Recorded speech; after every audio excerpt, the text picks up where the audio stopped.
जो ईश्वर भक्ति को वृद्धा अवस्था के साथ जोड़ करके देखते हैं, उन्हें ये ध्यान में रखना चाहिए कि जिस समय बालक का जन्म होता है तो एक संस्कार कराया जाता है जिसे कहते हैं जात कर्म संस्कार। और उस जात कर्म संसार में जो बालक अभी अभी संसार के अंदर आया है, परिभाषा दी ऋषियों ने बताया, उस बालक की जिह्वा पर शहद में सोने की सलाखा को भिगो करके क्या लिखा जाए। इसका मतलब उस बालक को भी जो संसार में आया है उसको मां का परिचय पहले नहीं दिया, पिता का परिचय प्रथम नहीं दिया, गोत्र का परिचय प्रथम नहीं दिया। सबसे प्रथम जो परिचय दिया गया वो किसका दिया? ईश्वर का दिया, परमात्मा का दिया। मानो इस संस्कार को वहां बीजारोपित किया जा रहा हो कि बेटे तू संसार में सबसे पहले अगर किसी को जानना तो वो ईश्वर को जानना, वो ईश्वर ही उत्तम है और जानने के बोलो हर प्रकार से योग्य है। और एक बात बताना, जो ईश्वर की व्यवस्था से जुड़ा रहता है, धार्मिक हो आध्यात्मिक हो, मैं समझती हूं वो परिवार और समाज से भी जुड़ा रहता है कि नहीं जुड़ा रहता है? बोलो। आपने आज तक ऐसा नहीं सुना होगा किसी आस्तिक व्यक्ति ने अपने माता पिता पर अत्याचार कर दिया। क्यों जी? बहुत ईश्वर भक्त व्यक्ति ने, जो सच्चा ईश्वर भक्त, मैं नकलियों की बात नहीं कर रही, दिखावटियों की, ये भी तो अंतर है ना। जो वास्तविक ईश्वर भक्त व्यक्ति हैं, ध्यान रखिएगा, वो तो सबसे प्रेम करके चलता है। क्यों?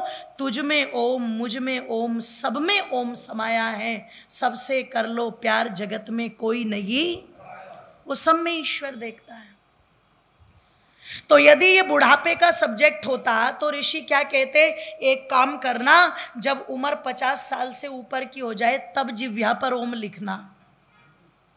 इसका मतलब ये विषय वृद्धावस्था का नहीं है, ये विषय तो वहीं से आरंभ हो रहा है जहां से जीवन आरंभ हो रहा है और वहीं से गुणों का विकास हो रहा है। इसलिए वहीं वो भक्ति के संस्कार भी डाल दिए गए कि ईश्वर की भक्ति करके चलना। तो ऋषि ने कहा कैसे करें? तो ऋषि कहते सारे मिलकर के, अलग अलग नहीं। एक परिवार है, परिवार में अगर दोनों समय वातावरण नहीं बनता तो कम से कम एक समय तो वातावरण इस प्रकार का जरूर बनाया जाए कि पूरा परिवार बैठ करके, जोर से बोलो, संध्या करे। ये परिपाठी थी हमारे परिवारों में, पर ये परिपाठी कब थी? जब आंगन एक था, रसोई, जोर से बोलो, चूल्हा, और घर जिसके संरक्षण में चलता था वो चौधरी भी। अब जहां सारी चौधरी हों तो एक थाली लेके अपने कमरे में जा रही है पत्नी, एक थाली लेकर के अपने कमरे में जा रही है, और पता लगा आंगन के बीच में बैठे हुए दादा दादी और बच्चों को भी वहां से खींच खींच के कह रही है चल अपने कमरे में, चल अपने कमरे में, चल अपने कमरे में। अब वो जो खाना ही एक जगह बैठ करके नहीं खा रहा तो वो बैठ करके संध्या एक जगह कैसे कर लेगा? और जब वो बैठ करके एक जगह भोजन नहीं कर सकते, संध्या नहीं कर सकते, तो आपको क्या लगता है कभी वो एक जगह बैठ करके ध्यान चिंतन मंथन कर लेंगे? बोलो, नहीं। एकता के सूत्र में बंधा हुआ परिवार की पता लगा, जिसको हम घेर कहते हैं, बाड़ा कहते हैं, लाइन लाइन से चारपाई बिछी हुई है, वहीं दादा हैं, वहीं पिता हैं, वहीं ताऊ जी हैं, वहीं चाचा जी हैं, वहीं बच्चे लेटे हुए हैं। उधर पता लगा घर की महिलाएं हैं तो वो सब एक साथ सो रही है, चाहे वो सास हो या दादी सास हो या फिर बहू हो या नंद हो या बेटियां हो, सब।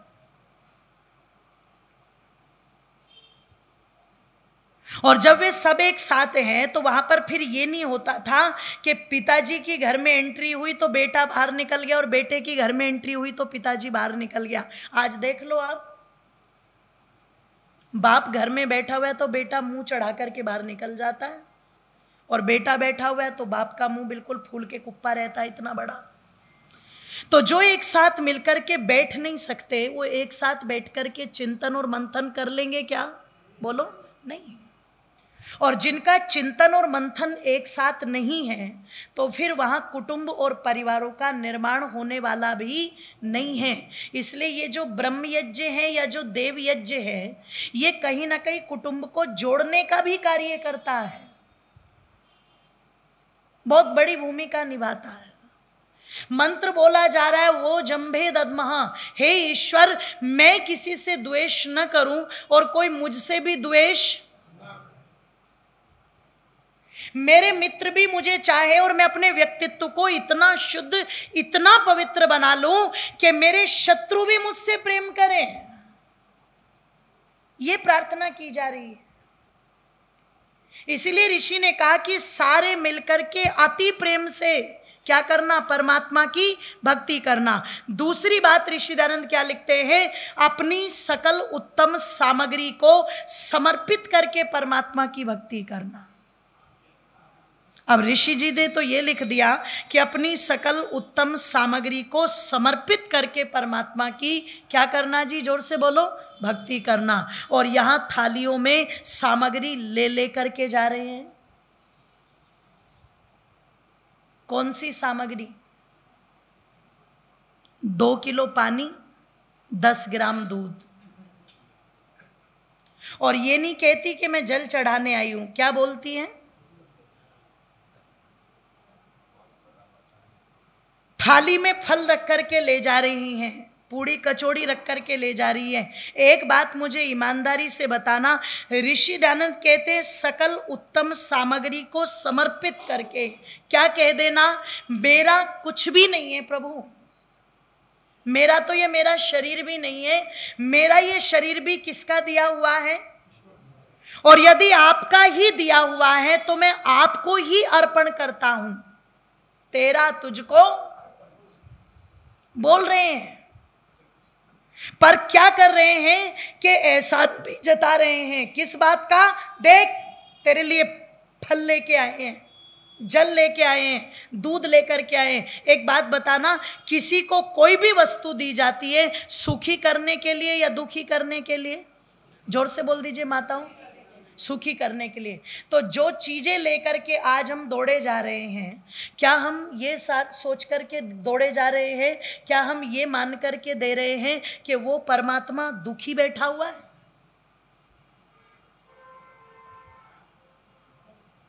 नहीं है, पर भीड़ तो जा रही है। इस पर चिंतन नहीं है किसी का भी, बस भीड़ दौड़ रही है।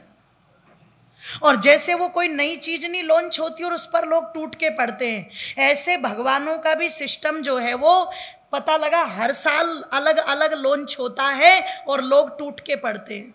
आज से 15 साल पहले पता नहीं था खाटू जी श्याम का नामो निशान था क्या कहीं? सड़कें चौड़ी करवानी पड़ गई राजस्थान वालों को। गलत तो नहीं बोल रही हो ना? ओ मेरी माताओं बंधुओं, जरा विचार करना, हम कुछ दे रहे हैं उसको, एक बार ये तो देख लो किसको दे रहे हैं?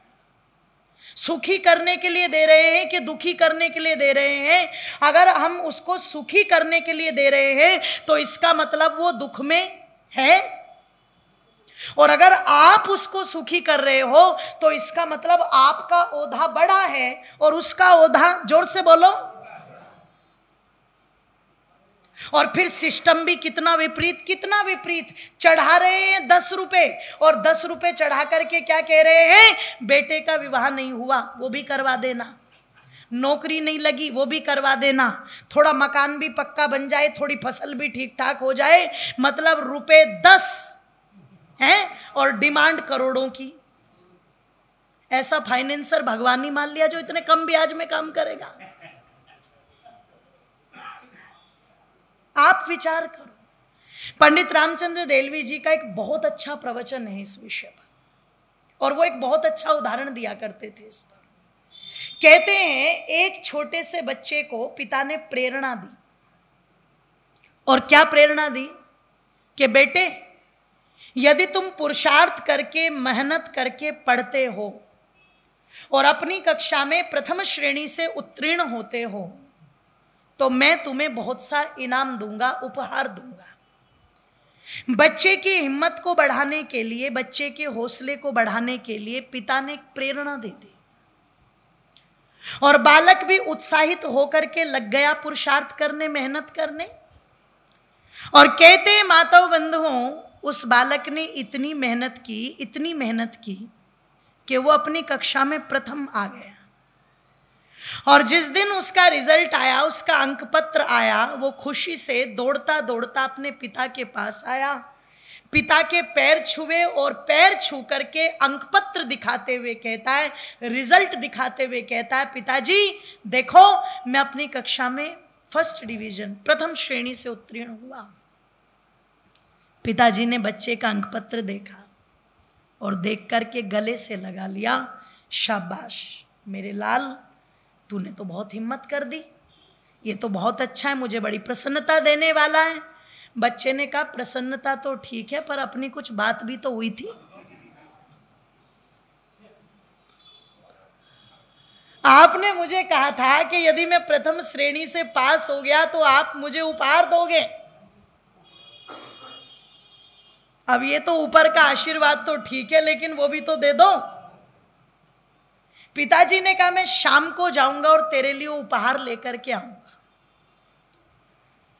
बंधुओं कहते हैं उसके पिता बालक के बाजार में गए और 3 जोड़ी बड़े सुंदर सुंदर कपड़े, कुछ मिठाइयां और कुछ खिलौने बच्चे के लिए ले आए।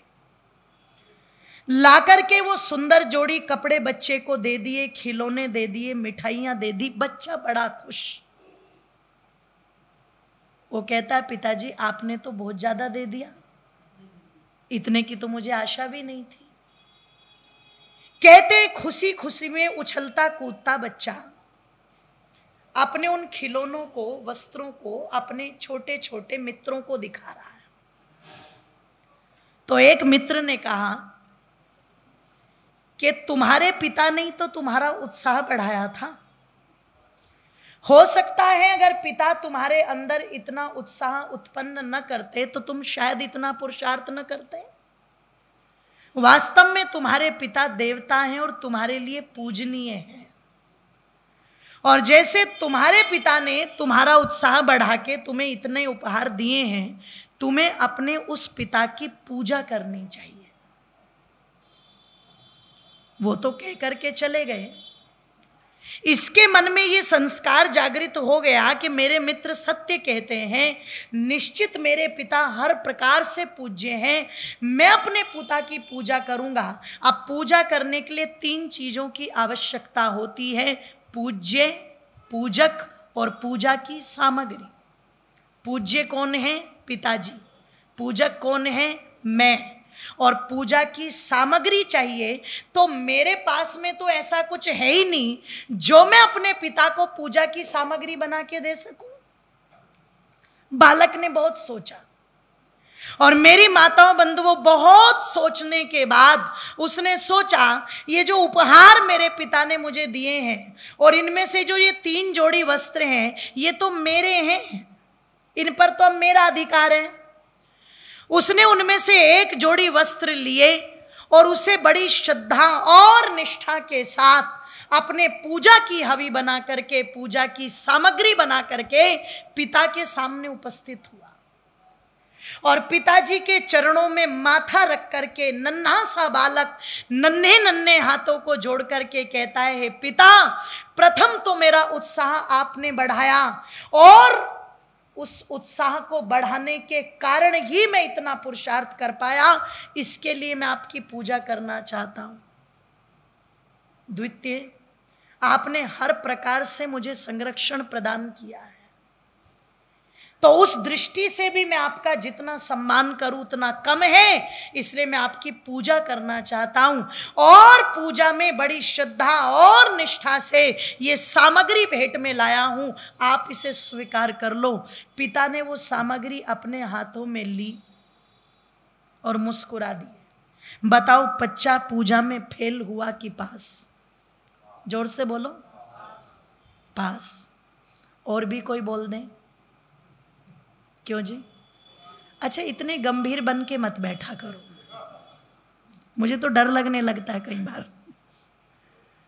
आप सबने कहा पास हुआ, पर विचार करना, पिता ने वस्त्र लिए और वस्त्र लेकर के कहा बेटे तेरी श्रद्धा में कोई कमी नहीं, मित्तल जी तेरी श्रद्धा में कोई कमी नहीं, तेरी निष्ठा में कोई कमी नहीं, तेरे समर्पण में कोई कमी नहीं, तेरे शब्दों में कोई कमी नहीं, पर बेटे जिसको तू अपनी हवि बना करके, जिसको तू अपनी सामग्री बना करके मुझे देने के लिए लाया है, पहले ये तो देख लेता क्या इससे मेरी आवश्यकता की पूर्ति, जोर से बोलो,